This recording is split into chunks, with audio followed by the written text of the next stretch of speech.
अस्सलाम वालेकुम my cute friends. आज का न्यू पार्ट लेकर आ चुकी हूँ, तो चलिए आज के न्यू पार्ट को स्टार्ट करते हैं।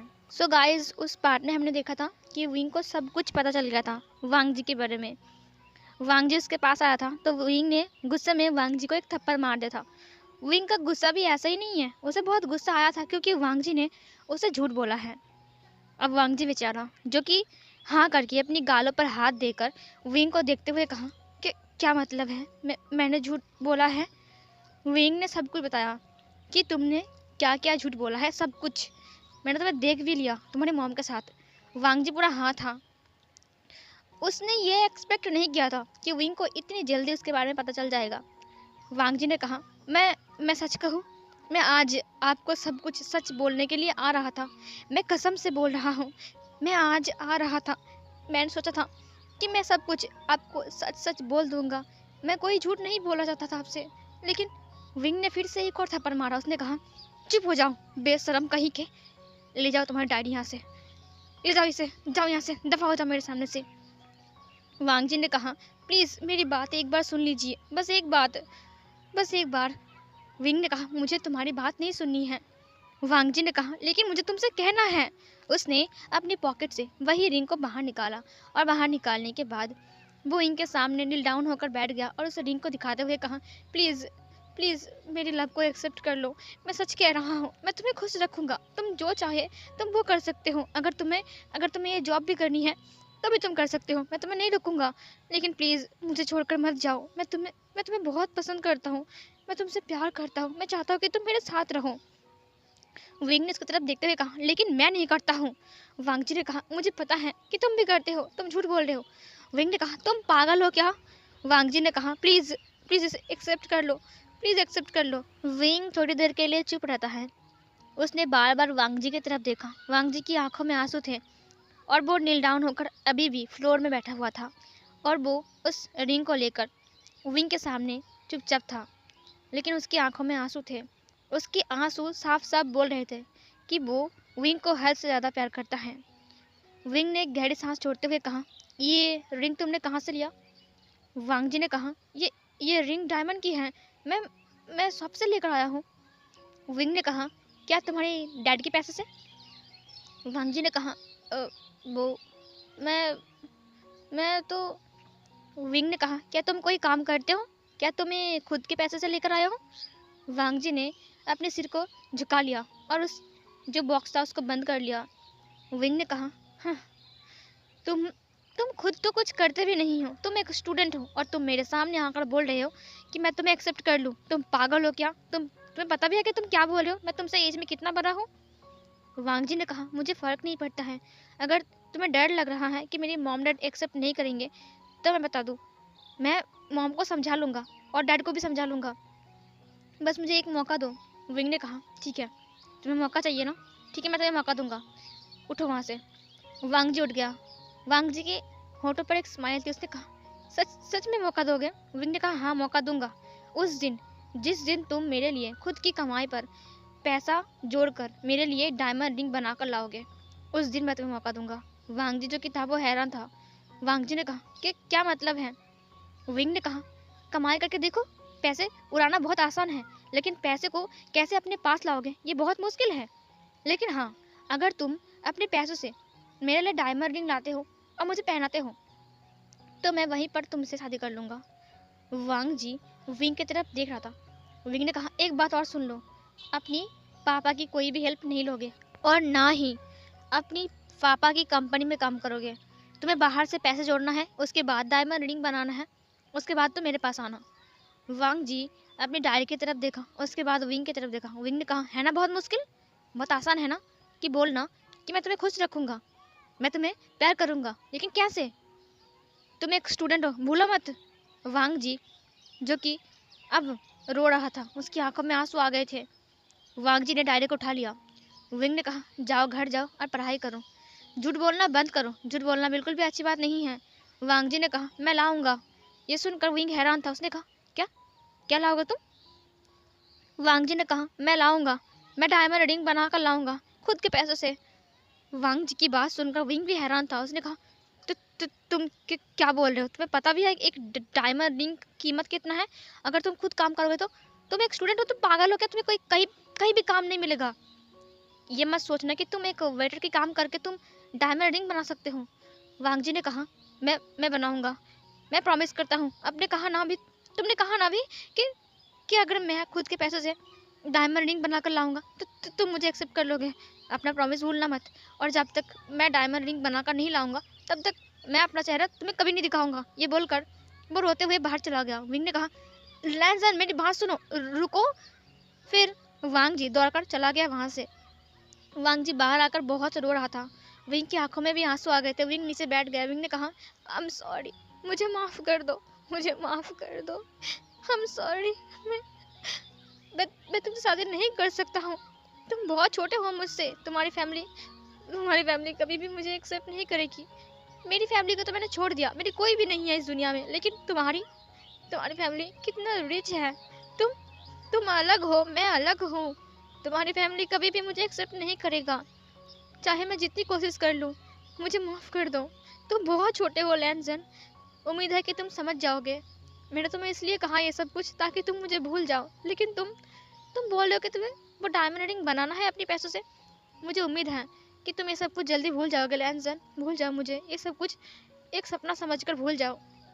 लान वांग जी, जो कि बहुत रो रहा था, वो सड़क पर चल रहा था। बारिश हो रही थी। बारिश की वजह से लान वांग जी पूरा भीग चुका था। जब सब लोग अपना छाता लेकर इधर उधर भाग रहे थे, वही उसी रास्ते से लान वांग जी अकेला चल रहा था। लान वांग जी घर आ गया। उसे इस तरह से देखकर मैडम लान पूरा हैरान थी। लान वांग जी तुरंत वहाँ पर बेहोश हो गया। फिर सीन कट होती है। हमें थोड़ी देर बाद का सीन दिखाया जाता है। लान वांग जी को होश आ गया था, जहाँ पर लैन से चैन लान वांग जी के पास बैठा हुआ था और मैडम लान भी। मिस्टर लैन जो कि था वो खड़ा था। लान वांग जी जो कि उठकर बैठ गया और वो रोने लगा। वो रोते हुए अपनी मॉम को हग कर लिया। उसकी मॉम ने कहा, क्या हुआ है?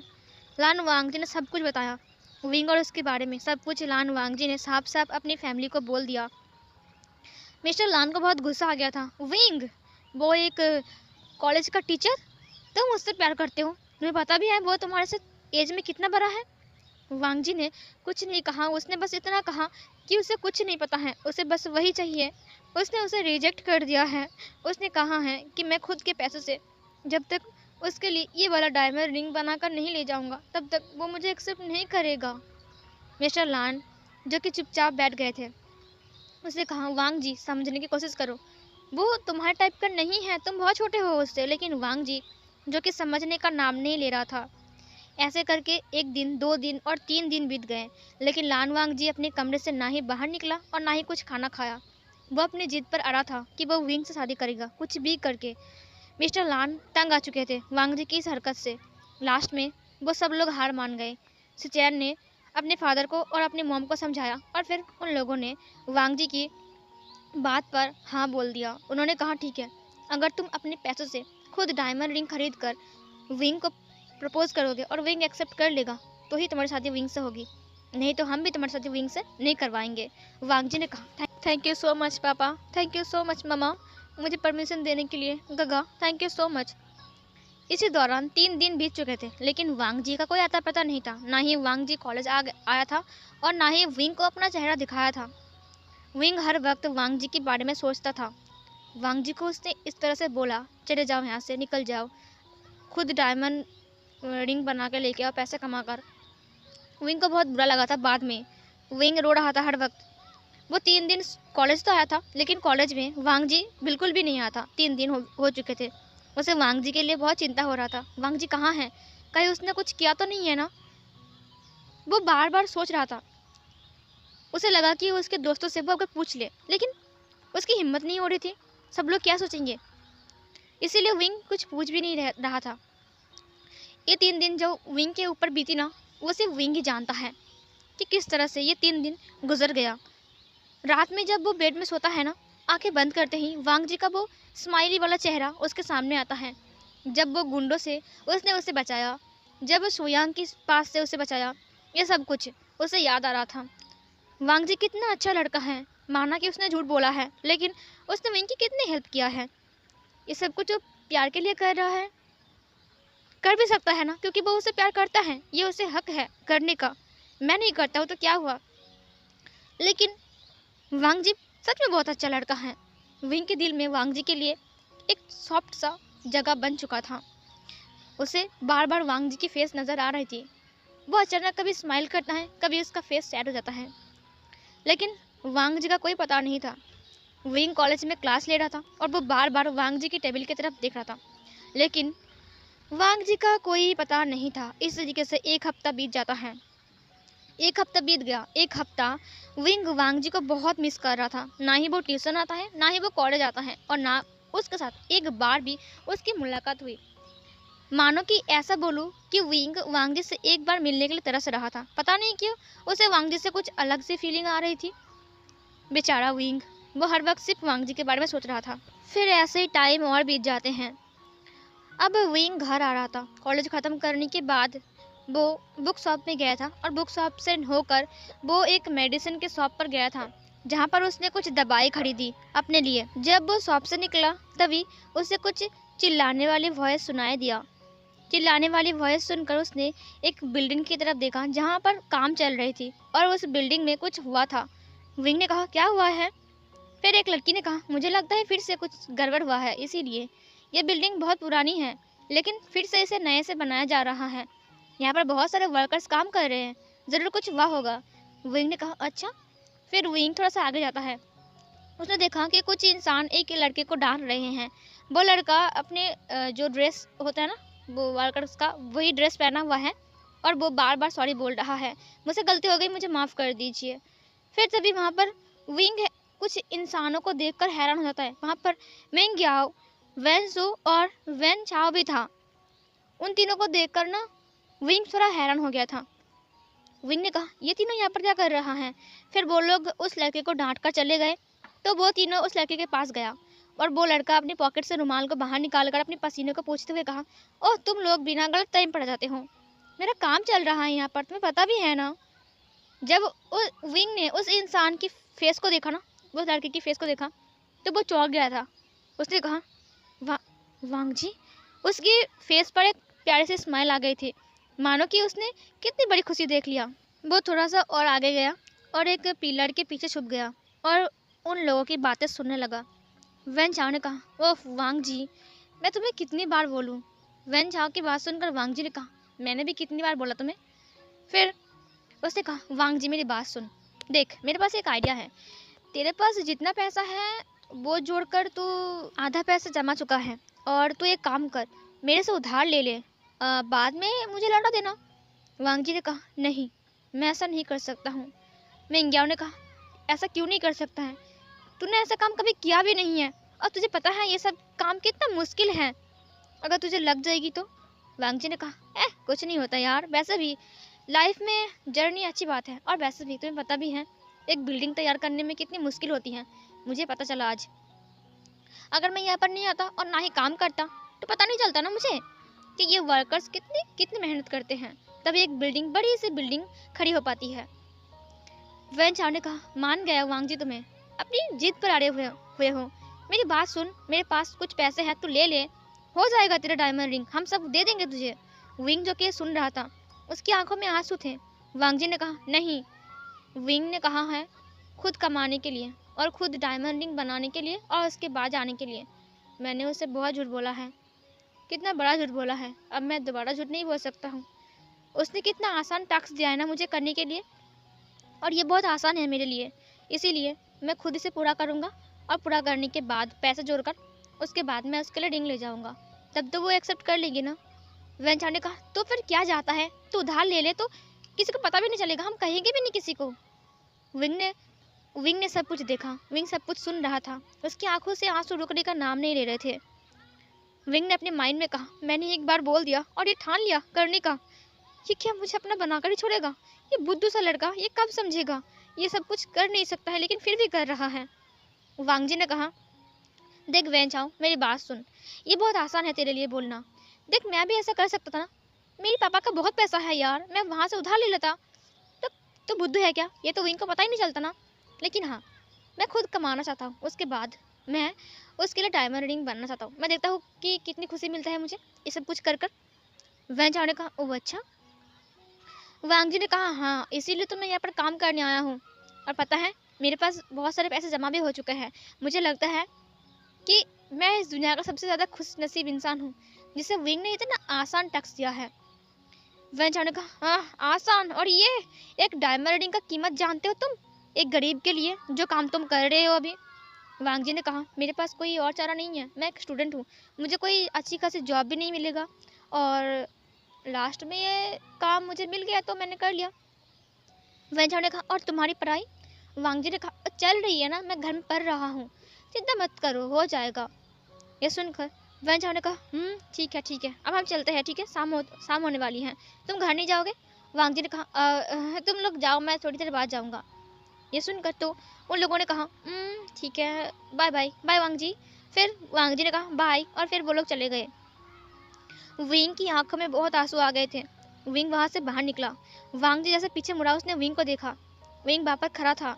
वांग जी विंग को देखकर हैरान था। उसने कहा, अरे तुम यहाँ पर, हाँ, यहाँ पर आओ ना। फिर विंग जो कि वहां पर गया, उसने अपनी आंसुओं को छुपा लिया, पोंछ लिया। उसने कहा, तुम यहाँ पर काम कर रहे हो? तुमने पढ़ाई बंद कर दिया बुद्धू लड़के? वांग जी ने कहा, पढ़ाई बंद नहीं, क्या है, मैं पढ़ाई बंद कर सकता हूँ क्या? वैसे मैं काम कर रहा हूँ, पैसे जोड़ रहा हूँ, मुझे लगता है कि अगले 2 महीने में या फिर 1 महीने में मेरा पैसा हो जाएगा डायमंड रिंग का। उसके बाद मैं पढ़ाई भी कंप्लीट कर लूँगा, और उसके बाद एक जॉब देख लूँगा, या फिर पापा की बिजनेस पर हेल्प करूँगा। उसके बाद शादी करोगे ना मुझसे तुम?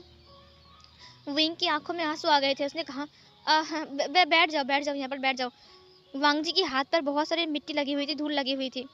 वांग जी ने कहा, ओह आई एम सॉरी, मैं तुम्हारे कोट पर हाथ लगा दिया, आई एम सॉरी, धूल लग गई होगी ना। विंग ने उससे कहा, नहीं कोई बात नहीं। विंग की आंखों में आंसू आ गए थे। वांग जी ने वहाँ पर एक बेंच था, उसने उसे साफ किया। उसने कहा, यहाँ पर बैठो, यहाँ पर बैठो। विंग बैठ गया। फिर तभी वहाँ पर एक लड़का आ गया। उसने कहा, हे वांग जी, जल्दी से खाना खत्म करो, काम पर लगना है। वांग जी ने कहा, हाँ हाँ, मैं खा रहा हूँ मैं। और फिर वांग जी विंग के पास बैठ गया। उसने कहा, कैसे हो, बहुत दिन बाद देखा तुम्हें, तुम ठीक तो हो ना? हाँ, विंग ने कहा, मैं ठीक हूँ, तुम कैसे हो? उसने वांग जी के हाथ पर देखा तो वहाँ पर बहुत सारी जगह पर कट गई थी। विंग ने उसके हाथ को पकड़ते हुए कहा, ये कैसे हो गया? वांग जी ने अपने हाथ को छुड़ाते हुए कहा, कोई ना, ऐसा होता रहता है, काम करता हूँ ना। विंग ने फिर से उसके हाथ को पकड़ते हुए कहा, तुम्हें कौन कहा ये सब कुछ काम करने के लिए? वांग जी ने कहा, पैसे चाहिए तो काम तो करना पड़ेगा ना, और मैं तो एक स्टूडेंट हूँ, मुझे कोई जॉब भी नहीं मिलेगी अच्छी खासी जिस पर मैं पैसा कमा सकूँ। और यहाँ पर ना ये न्यू बिल्डिंग बन रही थी, और यहाँ पर पैसे अच्छे मिलते हैं। विंग ने उसकी तरफ देखा। उसने कहा, तुम्हें तकलीफ नहीं हो रही है? वांग जी ने कहा, बिल्कुल नहीं तकलीफ हो रहा है, बिल्कुल भी नहीं, बस कुछ दिन का तो बात है ना। वांग जी जो कि विंग की तरफ देख रहा था, उसकी होठों पर एक स्माइल थी। विंग ने उससे पूछा, तुमने अभी तक खाना नहीं खाया है? वांग जी ने कहा, हाँ, मैं तो भूल ही गया। फिर उसने अपनी कपड़े के अंदर से एक रुमाल को बाहर निकाला जहाँ पर रोटी रखी हुई थी। फिर वांग जी ने कहा, हम वो ना, बाहर बहुत सारे रेस्टोरेंट हैं, लेकिन जाने का वक्त नहीं है ना, और खाने का टाइम कब मिलेगा, इसीलिए घर से कुछ बना कर लाऊँ ना, वो ख़राब हो जाता है, इसीलिए मैं ये रोटी लेकर आता हूँ। और कभी कभी ना मम्मी कुछ बना कर देती है, लेकिन कभी कभी खाना ख़राब हो जाता है, इसीलिए मैं सूखी रोटी। विंग की आंखों में आंसू आ गए थे। विंग ने कहा, तो मैं इतना कुछ करने के लिए किसने कहा है? वांग जी ने कहा, मुझे तुम्हें हासिल करना है, मैं तुम्हें चाहता हूँ, ये कुछ दिन के लिए है बस, उसके बाद तुम मेरे साथ रहोगे ना? विंग ने कुछ नहीं कहा, वो उठ गया और वो रोते हुए वहाँ से चला गया। वांग जी ने कहा, लगता है अभी भी बहुत गुस्सा है मेरे ऊपर, मैंने झूठ बोला था ना इसलिए। फिर उसने कहा, मुझे माफ़ कर देना। विंग ने छुपकर कहा, मैंने तुम्हें माफ़ कर दिया है, मुझे पता नहीं था कि तुम मुझे इतना प्यार करते हो, ये मैंने क्या कर दिया। उसने अपनी फोrehead के ऊपर हाथ रखा और वो रोने लगा। वांग जी ने रोटी को खा लिया और फिर वो काम के लिए चला गया। फिर विंग वहाँ पर आकर वांग जी को देखने लगा।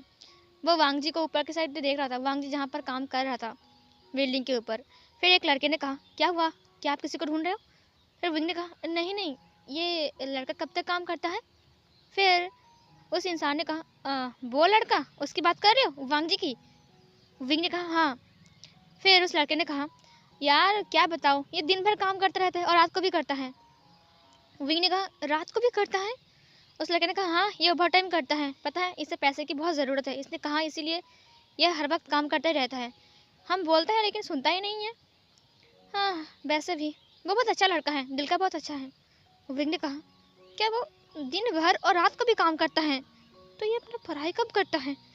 वांग जी, तुम तुम कभी नहीं सुधर सकते। उसकी आंखों में फिर से आंसू आ गए थे, लेकिन उसके होठों पर एक स्माइल थी। वांग जी उसे पाने के लिए इतना कुछ कर रहा है। फिर यहाँ पर सीन कट होती है। हर रोज विंग वांग जी से मिलने आता है और उसके लिए कुछ गर्मा गर्म खाना बनाकर लाता है। वांग जी तो पहले दिन उसे देखकर शौक था। उसने कहा, तुम यहाँ पर कॉलेज नहीं गए थे? विंग ने कहा, अभी कॉलेज का लंच टाइम चल रहा है, ये मैं तुम्हारे लिए लाया हूँ।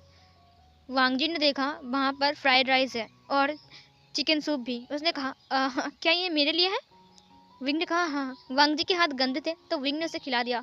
ऐसे करके हर रोज विंग उसके लिए गरम गरम खाना लाता है। विंग ने कहा था कि तुम्हारी खाना खराब हो जाती है ना, तुमने कहा इसीलिए मैं लाऊंगा, तुम्हें सूखी रोटी खाने की कोई ज़रूरत नहीं है। वांग जी ने कहा, कोई बात नहीं, वैसे भी मुझे आदत हो गई है इसकी। विंग ने कहा, मैं लाऊंगा ना, तुम अब नहीं खाओगे, ठीक है? वांग जी ने कहा, ठीक है। इसी तरीके से 2 महीना बीत जाता है। 2 महीने बाद विंग अपने घर में बैठा हुआ था। शाम के टाइम बैठा हुआ था और वो वांग जी से मैसेज में पूछ रहा था, क्या तुम घर चले गए हो आज, या फिर आज भी ओवर टाइम कर रहे हो? वांग जी ने कहा, नहीं नहीं, मैं घर चला गया हूँ, मुझे कुछ ज़रूरी काम है आज, बहुत ज़रूरी काम। विंग ने कहा, ठीक है, ध्यान से काम करना और हाँ, अपना ख्याल रखना, ठीक है?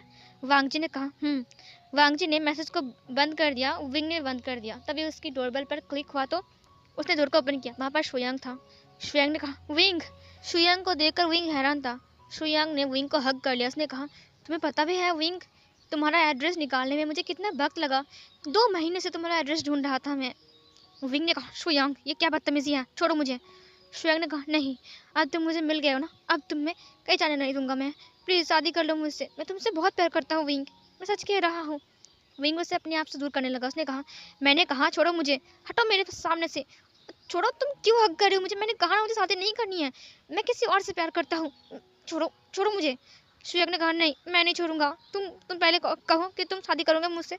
विंग ने कहा, नहीं मैं नहीं कर सकता हूँ, मैंने कहा ना शादी नहीं करनी है मुझे, छोड़ो, मैंने कहा छोड़ो। शुयांग ने रोते हुए कहा, तुम्हें पता है मेरी मॉम की तबीयत कितनी ख़राब है और वो चाहती है कि मैं तुमसे शादी कर लूँ, लेकिन तुम शादी करने के लिए राज़ी नहीं हो रहे हो, वो तुम्हें कितना पसंद करते हैं।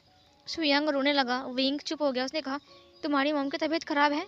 शुयांग ने कहा, हाँ उसकी तबीयत बहुत ख़राब है, वो हॉस्पिटल में है, मैं क्या करूँ, मुझे समझ में नहीं आ रही है, वो बार बार बोल रही कि वो मर जाएगी, मेरी मॉम को कुछ नहीं होगा ना विंग।